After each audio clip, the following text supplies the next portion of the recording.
अस्सलामुअलैकुम स्टूडेंट। ये मुख्तलिफ ऑब्जेक्ट्स हैं। अगर हम इनमें से जो एक जैसी खुसूसियात रखते हैं या एक जैसे हैं उनको इकट्ठा कर लें, जैसे ये सारे फ्रूट्स को हमने इकट्ठा कर लिया, इसी तरह ये सारे फ्लावर्स को इकट्ठा कर लिया। अब ये एक फ्रूट्स का सेट बन गया, इसी तरह ये फ्लावर्स का सेट बन गया। अगर हम साल में मंथ्स की बात करें तो टोटल 12 मंथ्स हैं। जनवरी, फरवरी, मार्च, अप्रैल, मई, जून, जुलाई, अगस्त, सितंबर, अक्टूबर, नवंबर एंड दिसंबर। अब इनको मैंने कर्ली ब्रैकेट्स के अंदर लिख दिया तो ये अब मंथ्स का सेट बन गया। स्टूडेंट आप गौर करें, ये वेल डिफाइंड मतलब वाज़िया क्लियर नज़र आ रहा है कि कौन सी ऑब्जेक्ट या चीज़ें हैं। इसके अलावा कोई ऑब्जेक्ट या चीज़ रिपीट नहीं हो रही, मतलब डिस्टिंक्ट हैं। तो अब हम सेट को डिफाइन कर सकते हैं। A collection of well defined distinct objects और samples is called a set. Set को हमेशा कैपिटल लेटर से रिप्रेजेंट करते हैं। जैसे ये फ्रूट्स का सेट है, इसे अगर हम F से रिप्रेजेंट करेंगे तो F कैपिटल होगा। सेट के अंदर ऑब्जेक्ट्स या चीज़ों को एलिमेंट्स या मेंबर्स कहते हैं। जैसे ये एक सेट है, A इज इक्वल टू 2, 4, 5। अब यहाँ पर A इस सेट को रिप्रेजेंट कर रहा है तो इसको हमने कैपिटल लिखा है और कर्ली ब्रैकेट्स के अंदर ये मेंबर्स हैं जो 2, 4 और 5 हैं। अब हम कुछ स्पेशल सेट्स को देखते हैं। स्टूडेंट अब ये कितने बाइसाइकिल्स हैं? 1, 2, 3, 4, 5, 6। अब ये 1, 2, 3, 4, 5, 6 and so on counting numbers हैं। इन काउंटिंग नंबर्स को नेचुरल नंबर्स कहते हैं और नेचुरल नंबर्स के सेट को कैपिटल N से रिप्रेजेंट किया जाता है। So set of natural numbers is equal to 1, 2, 3, 4, 5 and so on. Student अब ये 4 बनानास हैं। अगर हम इस बनाना को खा जाएं तो अब हमारे पास 3 बनानास रह गए। अब अगर सेकंड को हम खा जाएं, इसी तरह थर्ड को भी खा जाएं और 4 को भी अब हम खा जाएं तो अब हमारे पास कितने बनानास हैं? तो आप देख सकते हैं एक भी नहीं है। इस नथिंग के लिए कि कुछ भी नहीं है के लिए हम 0 को इस्तेमाल करते हैं। अब ये 0 नेचुरल नंबर के साथ आ जाएं तो ये होल नंबर्स बन जाते हैं। कहने का मतलब है कंप्लीट नंबर्स। अब ये होल नंबर्स में होल 0 को रिप्रेजेंट कर रहा है। होल नंबर के सेट को W से रिप्रेजेंट करते हैं। So set of whole numbers is equal to 0, 1, 2, 3 and so on. और इनको ऐसे डिफाइन करेंगे। Whole numbers are counting numbers start from 0। अगर आप अपने दोस्त को 80 रुपीज़ देते हैं और वो आपको 60 रुपीज़ वापस करता है तो आपको 20 रुपीज़ का लॉस हुआ। इस 20 रुपीज़ के लॉस को हम -20 से रिप्रेजेंट करेंगे। इस तरह अब पॉजिटिव नंबर्स और नेगेटिव नंबर्स का इकट्ठ आ गया तो ये इंटीजर्स कहलाएंगे। इंटीजर्स के सेट को Z से रिप्रेजेंट करते हैं जो natural number plus whole number plus negative numbers पर मुश्तमिल है। So set of integers is equal to 0, 1, 2, 3, -1, -2, -3 and so on. Raza की पूरी क्लास में सिर्फ अली से बनती है या फिर सिर्फ अपने साथ उसकी दोस्ती है। इसी तरह मैथ्स में भी ऐसे काउंटिंग नंबर्स हैं जो सिर्फ 1 से डिवाइड होते हैं या फिर खुद से डिवाइड हो सकते हैं। जैसे आप देखें काउंटिंग में पहला नंबर है 1 तो 1 को डिवाइड करें 1 से तो इक्वल टू 1 आता है। इसके अलावा 1 किसी से डिवाइड नहीं होता।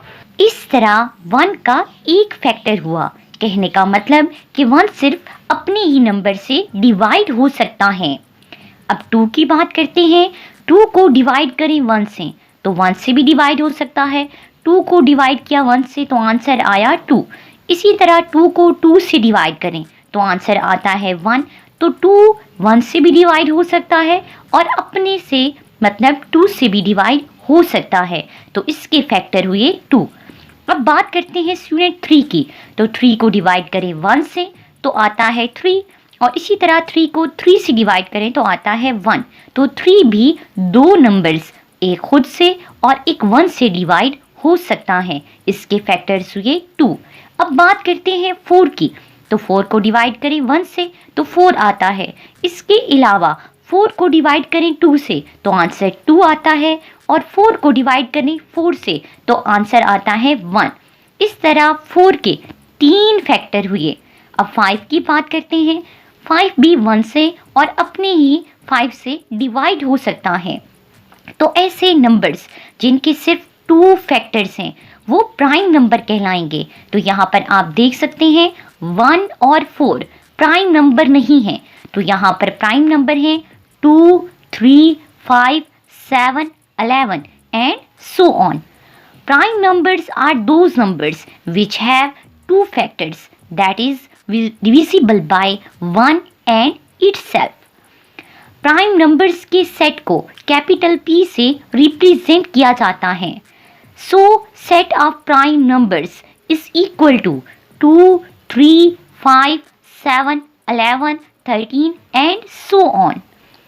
इसके बाद इवन और ऑड नंबर्स का सेट है। स्टूडेंट हमारे पास 2 स्ट्रॉबेरीज हैं। अगर हम इन दो के ग्रुप्स बनाएं तो पीछे कोई स्ट्रॉबेरी नहीं रही। इसी तरह अब हमारे पास 4 एप्पल्स हैं। इनके 2 के ग्रुप बनाएं तो यहाँ पर 2 ग्रुप्स बनते हैं और इसके अलावा कोई एप्पल नहीं बचा। इसी तरह 6 बाईसाइकिल्स हैं। अगर हम इनके 2 के ग्रुप बनाएं तो आप देख सकते हैं 3 ग्रुप बने हैं और कोई बाईसाइकिल नहीं बची।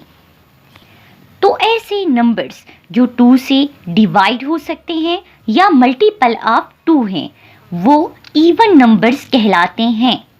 जैसे स्टूडेंट 0 को आप डिवाइड करें 2 से तो आंसर आता है 0। इसी तरह 2 को डिवाइड करें 2 से तो आंसर आता है 1। 4 को डिवाइड करें 2 से तो आंसर आता है 2। 6 को डिवाइड करें 2 से तो आंसर आता है 3। ये सारे 2 से डिवाइड हो रहे हैं तो इनको हम इवन नंबर्स कहेंगे। इवन नंबर के सेट को हम कैपिटल E से रिप्रेजेंट करते हैं। So set of even numbers is equal to 0, 2, 4 and so on. अगर सिर्फ एक ऑरेंज है तो इस 2 का ग्रुप नहीं बन सकता और अगर 3 ऑरेंज हैं तो अब 2 का ग्रुप बनाएं तो फिर भी एक बच जाएगा। इसी तरह ये 5 फ्लावर्स हैं। इनका भी 2 का ग्रुप बनाएं तो एक बच जाएगा। तो ऐसे काउंटिंग नंबर्स जो 2 से डिवाइड नहीं हो सकते या जिन पर 2 का टेबल नहीं जाता वो ऑड नंबर्स कहलाते हैं।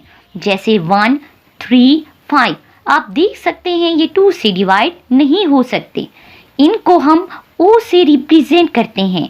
So set of odd numbers is equal to 1, 3, 5, 7, 9 and so on. Student अगर हम इंटीजर्स को फ्रैक्शन की फॉर्म में लिखें जैसे 1 और 5 इंटीजर्स हैं, ये नेचुरल और होल नंबर्स भी हैं। अगर हम इनको फ्रैक्शन में लिख दें तो a rational number is a number that can be written as a simple fraction, that is as ratio। जैसे 1 divided by 5, 3 divided by 5 और 7 divided by 5। रैशनल नंबर्स के सेट को हम Q से रिप्रेजेंट करते हैं। अगर आप रिलेशन देखें तो सबसे पहले काउंटिंग नंबर्स नेचुरल नंबर, इनमें 0 ऐड करें तो होल नंबर, और फिर अगर इनमें नेगेटिव नंबर्स ऐड करें तो इंटीजर्स, और इंटीजर्स को डिवाइड की फॉर्म में लिखें तो रैशनल नंबर्स आते हैं। So set of rational numbers is equal to p divided by q such that pq belongs to z, के p और q दो डिजिट हैं जो z से बिलोंग करते हैं and q is not equal to 0। आज हमने सेट और कुछ स्पेशल सेट्स को डिस्कस किया। नेक्स्ट और इंटरेस्टिंग होने वाला है, सो स्टे कनेक्ट।